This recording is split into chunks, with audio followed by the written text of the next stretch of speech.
Titiro, look, here comes Tamanui te rā. Mōrena, Mr. Sun. Mōrena, Pāpā Rākau. Kia ora, my name is Kōkā. Here in the forest with me, the 5 Patupaiarehe. Let's go and meet them. Time to wake up, Tākaro Tribe.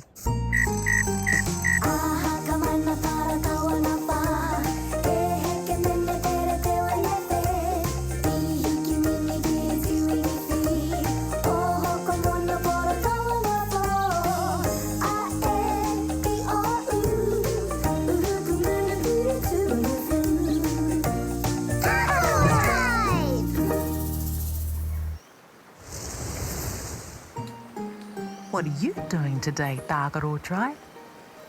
We have recycled all our karaehe, glass and paper.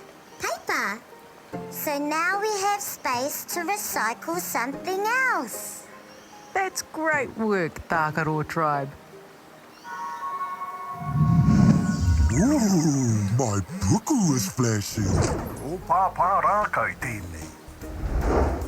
Kia ora, Pāpā Rākau. Kia ora, Is everyone there? Aye. Me ētahi. Me too. Ngā mihi, Tākaro Tribe. You too, Wao. You're very special. Ngā mihi e pā. It's time to plant in the ngahere. Will you help, Tākaro Tribe? Of course, Pāpā Rākau. Then come visit me. But you must visit Kōkā first.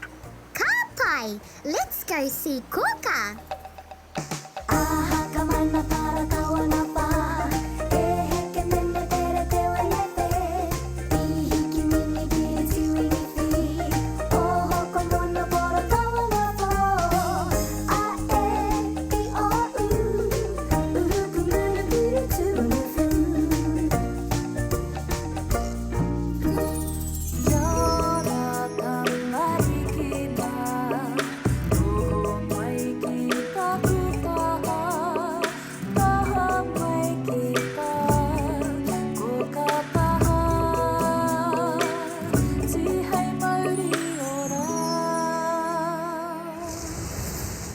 Tākaro Tribe.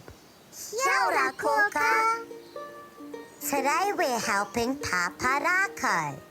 He's planting in the ngahere forest. But we don't know what we'll be planting yet. You'll know soon. Keep an eye out for kēna, cans, and the ngahere. We will, Kōkā. Just a minute, Pāpā Rākau's calling you. Ka pai, Kōkā.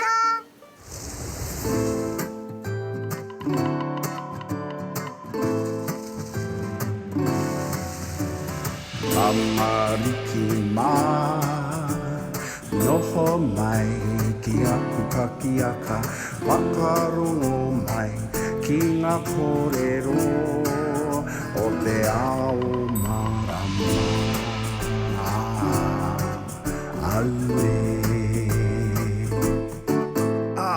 Tākaro Tribe. You've arrived. Kia ora, Pāpā Rākau. It's now seed planting season.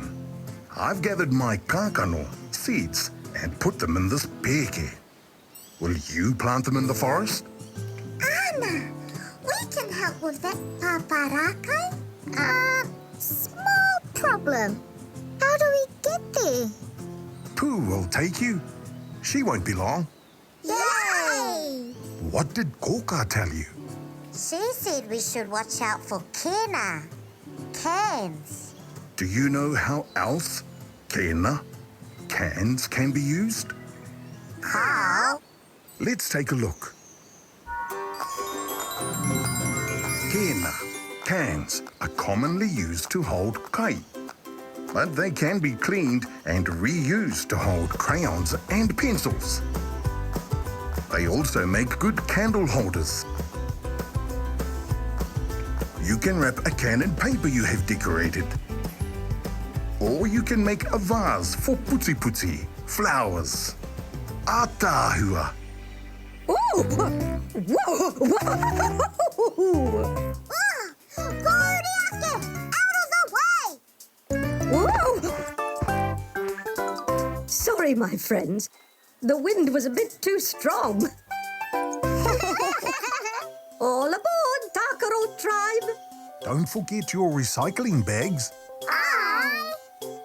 Ah, you can collect pepper, paper. Aye! You collect the krahe, glass. Aye! You're on kena, cans. Or you collect parakai, waste food.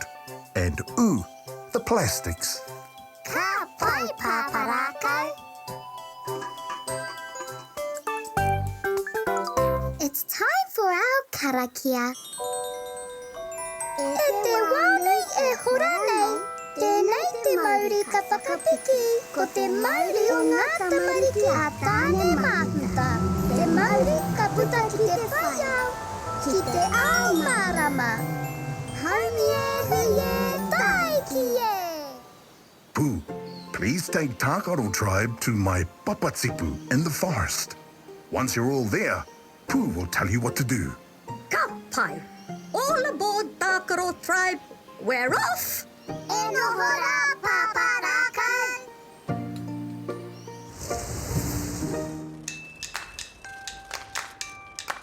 There's the ngahere, forest.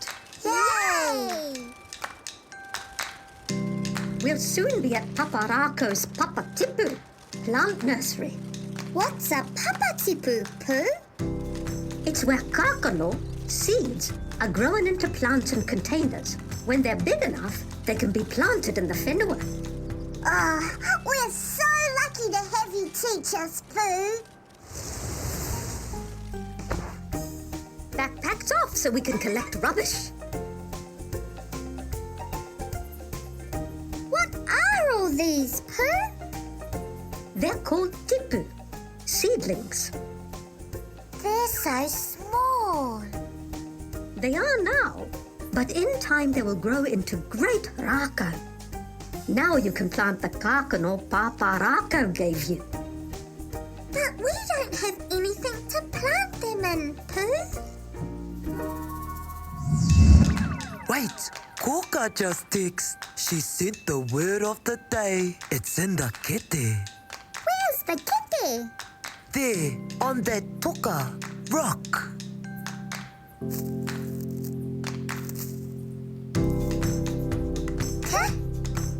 K-E-N-A. Ke-na. Kena. Kena.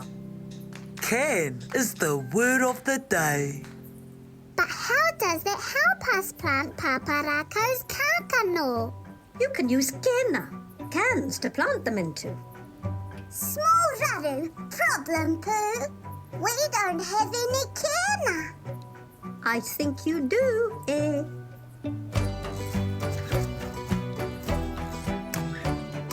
Kia ora, Ngāti Tākaro. Kia ora, Māmā Moa. Kia ora, Pepe Moa. We brought you some kena to plant kākano, seeds. But you gave us just 2 kena. And we have so many kākano. We're not alone. Whoa!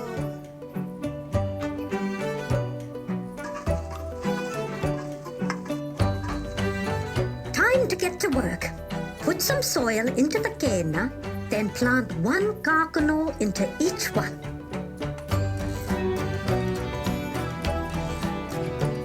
Well done, Tākaro Tribe. You worked hard.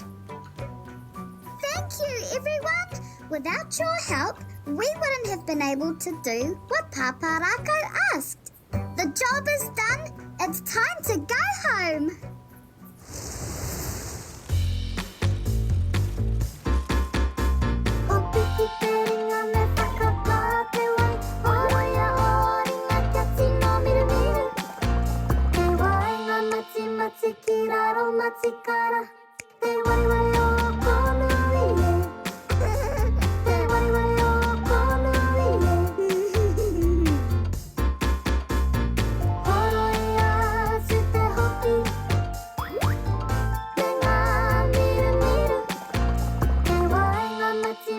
ki raro matikara. Te waiwai o konu ie. Te waiwai o konu ie. Kakia te wai. Kia maro ke ngā ringa. Hawaii ngā mati mati a raro matikara. Te waiwai o konu ie. Te waiwai o konu ie. Te waiwai o konu ie. Kia ora, Tākaro Tribe. You're back. We planted all your kākano, Pāpā Rākau. Ka pai. Let's take a look at what our friends have been up to today.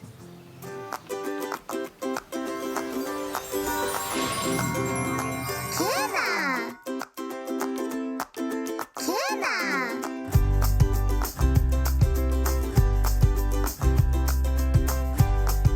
Tēnā! Tēnā!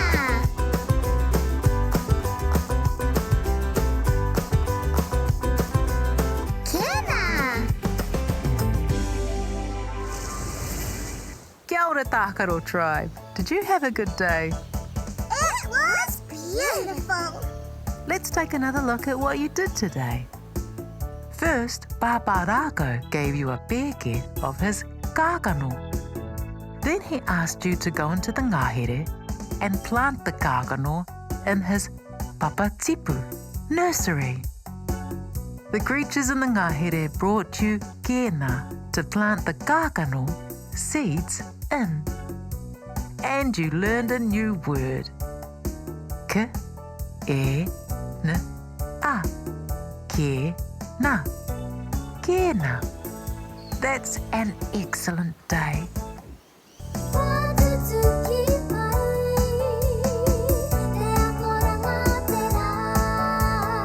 What a fun day, Tākaro Tribe. Time to say goodnight. Pōmarie. Good night, Tākaro Tribe.